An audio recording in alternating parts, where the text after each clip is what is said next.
नमस्कार मंडळी, Ram Ram. Welcome back to my new blog. तर टायटल आणि थंबनेल बघून तुम्हाला समजलं असेल की आजचा विषय कोणता आहे आणि कोणत्या विषयावरती आपण बोलणार आहे. तर आजच्या व्हिडिओमध्ये मी तुम्हाला सांगणार आहे की पैशाची बचत कशी करायची आणि पैशाची बचत करणं का गरजेचं आहे. तर ठीक आहे, तर मी तुम्हाला आमचे जे काही अनुभव आहेत ते सुद्धा सांगणार आहे की सुरुवातीपासून आत्तापर्यंत आम्ही किती बचत केली, किती गोष्टींवरती किती खर्च केला आणि तो खर्च करणं खरंच गरजेचं होतं का, ते तुम्हाला सुद्धा या व्हिडिओमध्ये बघायला मिळेल किंवा ऐकायला मिळेल.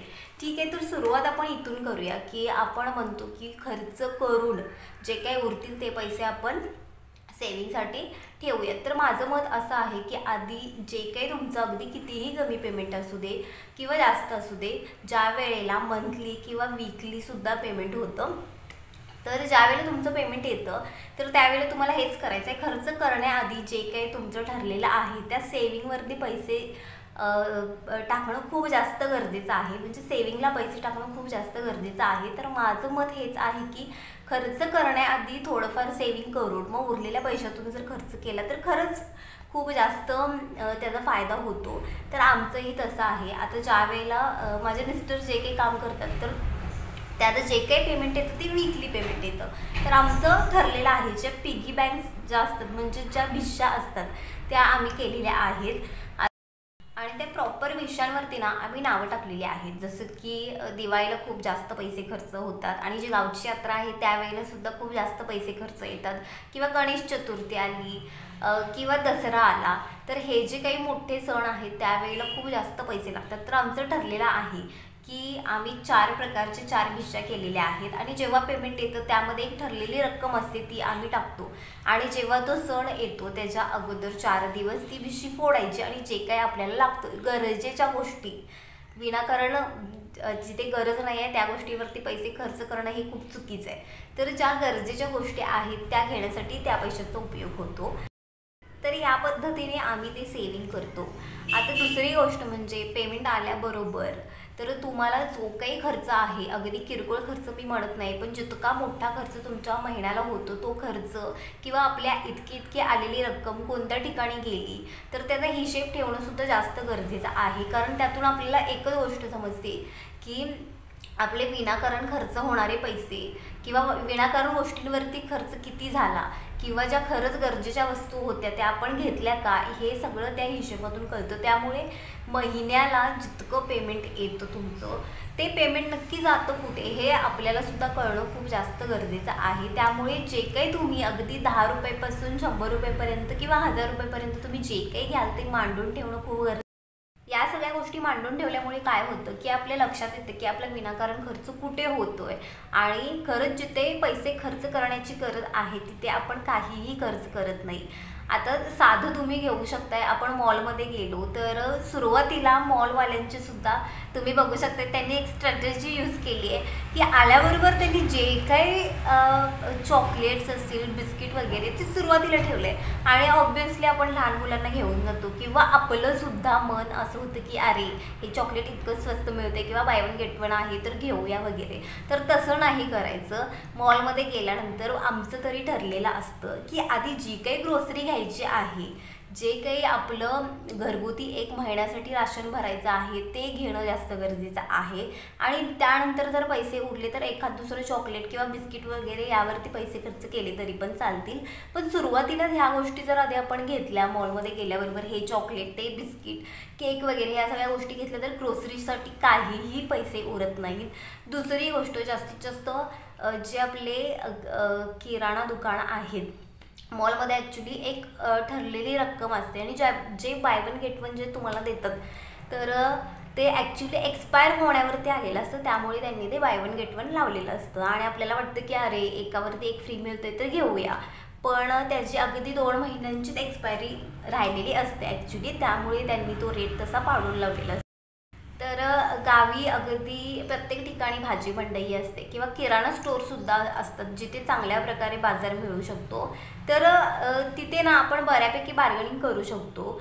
अगदी भाजीचं म्हणाल तुम्ही, किराणा स्टोअरमधलं ठीक आहे राहू दे, पण भाजी जर घ्यायला गेलो आपण तर मॉलमध्ये आहे त्या रेटवरती. आणि महत्त्वाचं म्हणजे मॉलमधले जे काही भाज्या असतात त्या आता किती दिवसाच्या असतात आपल्याला माहिती नसतं. अगदी मॉलमध्ये ॲक्च्युली असं होतं की आपण बार्गेनिंग नाही करू शकत. जितकी ठरलेली रक्कम आहे तितकीच ती रक्कम आपण तिथे पे करतो. आणि महत्त्वाची गोष्ट म्हणजे तुम्ही कॅशमध्ये जेव्हा पेमेंट करता ना तेव्हा तुम्हाला असं होतं की बाबा, हा माझासुद्धा अनुभव आहे. अगदी ऑनलाईन तुम्ही पेमेंट 3-4 हजार रुपये जरी केला तरी तुम्हाला असं वाटतं की हां फक्त 3-4 हजार रुपये तर झालेच. पण कॅशने जेव्हा तुम्ही पेमेंट करता तेव्हा तुम्हाला असं वाटतं की अरे पैसे जास्त गेले. तर जास्तीत जास्त मी तर म्हणेन की कॅशच तुम्ही यूज करा. तर आमचंही तसंच आहे. ऑनलाईनसुद्धा पेमेंटसाठी थोडेफार पैसे आम्ही ठेवून अधिक कॅश काढतो. कारण मग असं होतं की अरे यासाठी इतके पैसे गेले वगैरे, नेक्स्ट टाईम नाही, हे ह्या गोष्टीवरती कंट्रोल ठेवणं जास्त गरजेचं आहे हे असं आपल्या लक्षात येतं. तर हे सुद्धा करणं खूप जास्त गरजेचं आहे. आता येऊयात आपण जो आपला घरचा किराणा आहे त्याच्यावरती. तर तुम्हाला सगळ्यांना माहिती आहे, अगदी मी माझ्या मम्मीचं सुद्धा तुम्हाला सांगेन, ती वर्षभरात सगळं काही भरून ठेवते. तिला फक्त रोजचं दूध आणावं लागतं. तर तिचीच सवय मलासुद्धा लागलेली आहे. घरी ज्या ज्या गोष्टी आहेत अगदी ज्या वर्षानुवर्ष, ज्यांना 3-4 वर्षाची एक्सपायरी डेट असते, मी त्या वर्षाच्या एकदम आणून ठेवते. जसं की निरमा आला, साबण, आपले वासाचे साबण असतील किंवा टूथपेस्ट असेल, टूथब्रश असेल किंवा इतर कोणत्याही गोष्टी, टॅल्कम पावडर असेल, सगळ्या ज्या काही आहेत त्या. कडधान्यांमध्ये सुद्धा तसंच आहे. अगदी एकदम घेऊन ठेवायचं आणि उन्हाळ्यामध्ये घेऊन ठेवायचं, म्हणजे ते प्रॉपर त्याला जेव्हा आपण सुकवतो उन्हामध्ये, कडधान्यांचं सांगते मी, आणि त्याला बोरिक पावडर वगैरे लावून आपण ते स्टोअर करू शकतो वर्षानुवर्ष. अगदी साखरेचेही तसंच आहे. एअरटाईट कंटेनर खूप मोठे मोठे असतात, ते सुद्धा मिळतात, तुम्ही एकदमसुद्धा घेऊ शकताय. माझंही तसंच आहे. अगदी ठराविक ज्या गोष्टी आहेत त्या मी फक्त महिन्याला भरते, नाहीतर अगदी साबण असू दे किंवा इतर कोणत्याही गोष्टी मी वर्षभराच्या भरते. कारण आपल्याला कसं होतं, जेव्हा आपण एकदम घेतो ना, आपल्याला अगदी एका साबणापाठीमागे किंवा 1 किलोच्या निरम्याच्या पाठीमागे 20 ते 30 रुपये आपले बचत होतातच. त्यामुळे ते एकदम घेतलेलं आपल्या खिशालाही परवडतं आणि दुकानदारालाही परवडतं. आणि त्यानंतर आपल्याला एखादी जर गोष्ट हवी असेल, अगदी कपड्यांमध्ये किंवा चप्पल असू दे आपले किंवा इतर कोणत्याही गोष्टी, तर मी म्हणेन की एकाच गोष्टीवरती भलेही 1000 रुपये जाऊ देत, पण ती तुम्ही एकदा घेतला तर तुम्हाला ती लाईफ टाईम जाईल. ह्या अशा गोष्टींवरती तुम्ही पैसे खर्च करणं जास्त गरजेचं आहे. आता समजा आपल्याला एखादी गोष्ट घ्यायची आहे, आता पावसाळा सुरू होतोय किंवा थंडी सुरू होते, तर थंडीमध्ये स्वेटर लागतं, पावसाळ्यामध्ये रेनकोट असू दे किंवा छत्री असू दे, उन्हाळ्याचं म्हटलं तर कूलर आला, फॅन आला, फ्रीज आला, इतर सगळे अगदी AC वगैरे. तर मी हे सांगेन की ज्या वस्तू उन्हाळ्यासाठी लागतात त्या हिवाळ्यामध्ये घ्या, ज्या हिवाळ्यासाठी लागतात त्या पावसाळ्यामध्ये घ्या, आणि ज्या पावसाळ्यामध्ये लागतात त्या उन्हाळ्यामध्ये घ्या. म्हणजेच माझा म्हणण्याचा अर्थ हा आहे की तुम्हाला छत्री आणि रेनकोट हवा असेल तर पाऊस सुरू होण्याच्या आधी, अगदी जेव्हा पावसाची चाहूल लागते त्याच्या अगोदर घ्या. म्हणजे जसा उन्हाळा संपत येतो आणि पावसाळ्याची सुरुवात होते त्यावेळेला घ्या, म्हणजे तुम्हाला थोड्याफार त्या स्वस्त मिळू शकतात. आता जर तुम्ही घ्यायला गेला पावसामध्ये, जर छत्री आणि रेनकोट घ्यायला गेला तर अगदी 100 रुपयाची छत्री किंवा 150-200 रुपयेपर्यंतची छत्री येते किंवा 400-500पर्यंत रेनकोट येतो. तर त्याची किंमत त्यांनी डबल लावलेली असते आणि माणसाला त्यावेळेला जास्त गरज असल्यामुळे आपण एक्स्ट्रा पैसे तिथे पे करतो. आता स्वेटरचंही तसंच आहे. स्वेटर जर तुम्ही उन्हाळ्यामध्ये किंवा पावसाळ्यामध्ये घेतला तर ऑब्व्हियसली तुम्हाला ते थोडंफार तरी, अगदी 70% तरी तुम्हाला ते स्वस्त पडेल. जर त्याच सीझनमध्ये त्याच गोष्टी घ्यायला गेला तर तुम्हाला एक्स्ट्रा पैसे पे करावे लागणार, आणि आपल्याकडून एक्स्ट्रा पैसे पे करून घेतलेही जातात. कारण त्याच वेळेला आपल्याला त्या गोष्टींची गरज असते आणि आपण म्हणतो की जाऊ दे ठीक आहे ना, आणि आपण असेच 300-400 रुपये एक्स्ट्रा त्यांना देतो. कधी कधीतरी 1000 रुपयेसुद्धा एक्स्ट्रा पे करावे लागतात, बिकॉज ऑफ आपल्याला त्या गोष्टीची गरज असते म्हणून.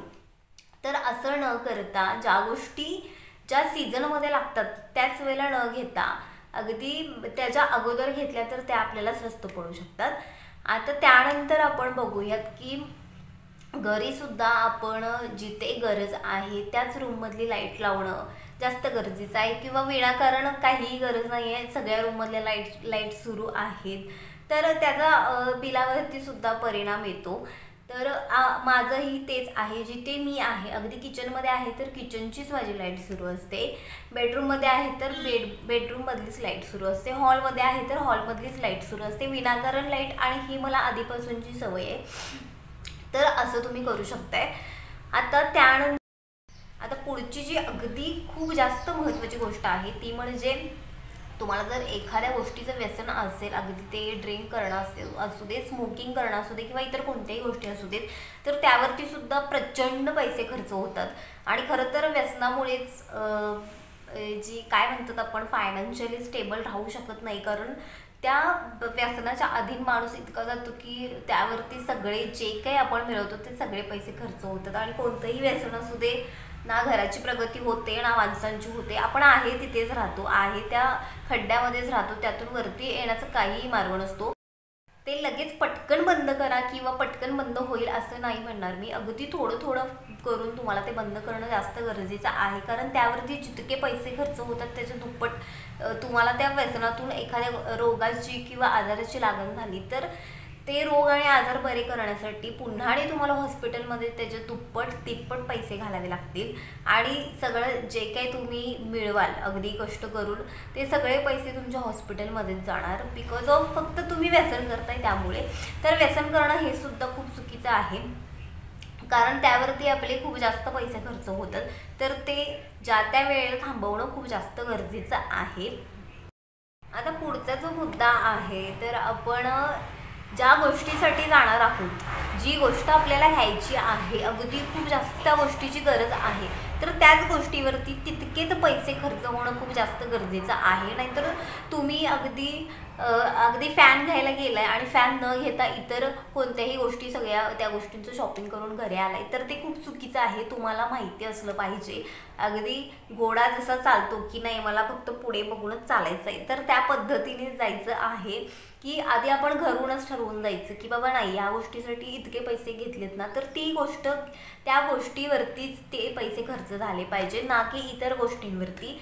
जसं की मी तुम्हाला मगाशी जो मुद्दा मांडला की आपण मॉलमध्ये गेल्यानंतर सुरुवातीला त्यांनी चॉकलेट्स वगैरे का ठेवलेले असतात, कारण ऑब्व्हियसली लहान मुलं काय आपलं सुद्धा मन होतं की बाबा एखाद दुसरं चॉकलेट घेऊया. नाही, आपण कोणत्या कामासाठी आलेलो आहोत, तर ऑफकोर्स आपल्याला घ्यायचं आहे ग्रोसरी, तर पहिल्यांदा ग्रोसरीचं जे काही सामान आहे ते घेणं जास्त गरजेचं आहे. आणि त्यानंतर जर पैसे उरले तर मगच चॉकलेट किंवा बिस्किट केक वगैरे हे तुम्ही घेऊ शकताय. तर त्याच पद्धतीने ज्या गोष्टीसाठी आपण पैसे बाजूला काढलेले आहेत, तर ते पैसे त्याच गोष्टीसाठी योग्य त्या गोष्टीसाठी खर्च होणं जास्त गरजेचं आहे.